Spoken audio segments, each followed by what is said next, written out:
ہو گئی تو بعد میں سارے مدینے میں بات پھیل گئی، سیدہ ناراض ہے، سیدہ ناراض ہے۔ ایک مرتبہ سارے مدینے میں جب بات پھیل گئی تو جن سے ناراض تھی انہیں بھی پتا چل گیا کہ ہر مدینے کے آدمی کو پتا چل گیا کہ سیدہ ہم سے ناراض ہے۔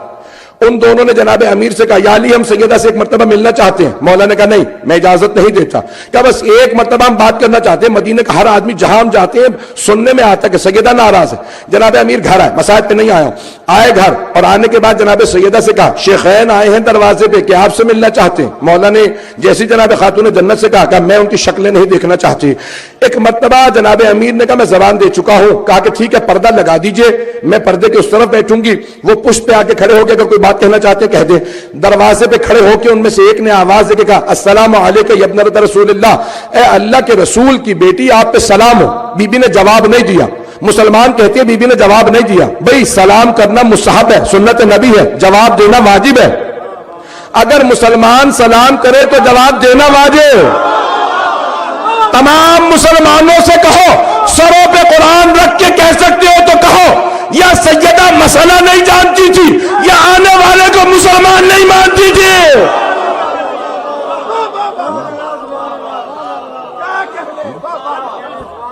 بات پہنچ رہی ہے؟ اگر ہے ہمت، اگر ہے کسی مسلمان میں ہمت تو قرآن سر پہ رکھ کے کہے کہ معاذ اللہ سیدہ کو مسئلہ نہیں آتا تھا، اور اگر کہے کہ نہیں مسئلہ جانتی تھی تو پھر بتاؤ اسے مسلمان مانتی تھی؟ جس نے آ کے سلام کیا سیدہ نے کہا نہیں میں تجھے جواب لائق نہیں سمجھتی۔ یہی جناب زینب کبریٰ نے دربار یزید میں کیا تھا۔ جب اس نے کلام شروع کیا بار بار کہا کیا بات ہے، آپ کو آواز نہیں آ رہی، کیا بات ہے، میری سلام کا جواب کیا بات ہے، آپ جواب کیوں نہیں دیتی؟ بی بی نے کہا تجھے اس لائق نہیں سمجھتی کہ تجھ سے بات کروں؟ عزیزان گرامی جناب خاتون جنت نے بالکل بے عین ہی اسی انداز سے سلام کا جواب نہیں دیا، صرف ایک سوال کیا کیا تم دونوں نے سنا ہے؟ جب کہا کہ بھئی آپ ناراض ہیں، بی بی نے کہا سنا ہے، میرے بابا فرماتے تھے کہ اگر سیدہ ناراض ہوں تو خدا ناراض ہوتا ہے، ان اللہ یغضب لغضب فاطمہ۔ سنا ہے یہ تم نے دونوں نے کہ فاطمہ کے ناراض ہونے سے خدا ناراض ہوتا ہے؟ تو کہا ہاں ہم نے سنا۔ کہا یہ بھی سنا میرے بابا نے فرمایا تھا کہ فاطمہ جو بضعۃ منی یؤذینی ما اذاها، جو بھی چیز فاطمہ کو اذیت دے وہ مجھے اذیت دیتی، جو مجھے اذیت دے وہ خدا کو، جس نے خدا کو اذیت دی وہی جہنم میں گیا۔ سنا ہے؟ کہا ہاں ہم نے سنا۔ بی بی نے کہا خدا کی قسم میں تم دونوں سے ناراض ہوں، اور مرنے کے بعد سب سے پہلے اپنے بابا کو تم دونوں کا گلہ کروں گی، شکایت کروں گی کہ ان دونوں نے مجھے بہت ستایا، میں نے معاف نہیں کروں گی۔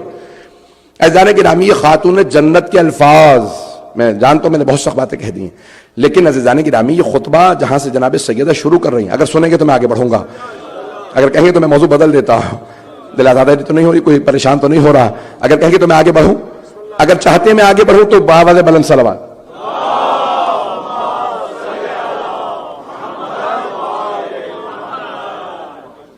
ہے مجمع ابھی تک میرے ساتھ؟ شاید میں بالکل آج مختلف انداز سے سارا پیش کر رہا ہوں۔ بعض اوقات جو ہے وہ تاریخ کو چھپانا بھی بعض اوقات ایک جرم ہو جاتا ہے کہ ہمارے بچوں کو معلوم ہی نہ ہو کہ ہوا کیا ہے تاریخ میں، کہ تاریخ میں کیا کچھ ہوا ہے۔ عزیزان گرامی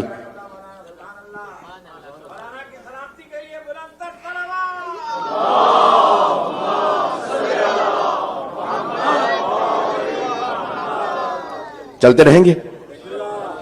عزیزان گرامی اس مقام پہ بہت سے علماء نے لکھا ہے اہل سنت کے کہ دونوں موجود تھے، کیونکہ تو پہلے نے فوراً رونا شروع کیا اور وہ وہاں سے باہر نکل گئے اور کہا کہ مجھے کچھ نہیں چاہیے۔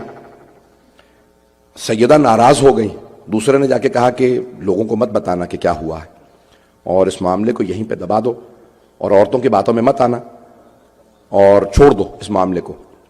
کہا کہ نہیں میں یہ نہیں دیکھ سکتا کہ اب سیدہ جو ہے ناراض ہو رہی، کہا کہ چھوڑ دو اس معاملے کو۔ کہا ٹھیک ہے، بھی چیزوں کا کیا کریں گے، کہا ہمیں سب چیزوں کو اپنے پاس رکھنا ہے۔ پھر دوبارہ منصوبہ بندی ہونے لگی اور کیا کیا چھیننا ہے اور کس طرح سے معاملات کو آگے بڑھانا ہے۔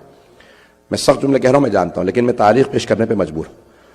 یہاں تک کہ وہی جو روتے ہوئے نکل گیا، ایک مرتبہ موت کے وقت مروج الذہب میں ہے، بڑے بڑے علماء نے لکھا کہ بار بار جب بیمار سے تو بے ہوش ہوتا، ہوش میں آتا تو ایک ہی بات دہراتا، اے کاش میں نے 3 کام نہ کیے ہوتے۔ تو پوچھنے والوں نے پوچھا کہ کون سے، سنیں گے نا؟ میں جانتا ہوں میں آج سخت باتیں کہہ رہا ہوں لیکن سن لیجئے گا، چاہے بے شک نشر نہ کریں، مجھے وہ نہیں ہے، صرف میں اپنے بچوں کو بتانا چاہتا ہوں کہ ہماری تاریخ کیا ہے، کیوں ہمارا اتنا سخت موقف ہے۔ تو ایک مرتبہ کہا کاش میں نے 3 کام نہ کیے ہوتے، مجھے صرف ایک کام کو پیش کرنا ہے۔ پوچھا کون سے 3 کام، کیوں رو رہے ہیں اس وقت؟ کہا میں جب بھی آنکھیں بند کرتا ہوں میرے سامنے جہنم آ جاتی ہے، اور میں دیکھتا ہوں کہ فرشتے ہیں وہ کہتے ہیں کہ جہنم تیرے انتظار میں ہے، تو نے اس پہ ظلم کیا جس کا ظلم خدا برداشت نہیں کرتا۔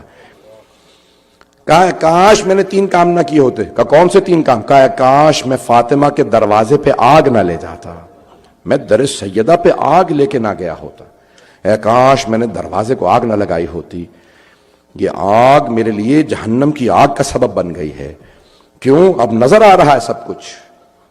کئی ایسے گناہ ہوتے ہیں جس کے بعد توبہ کے دروازے بند ہو جاتے ہیں۔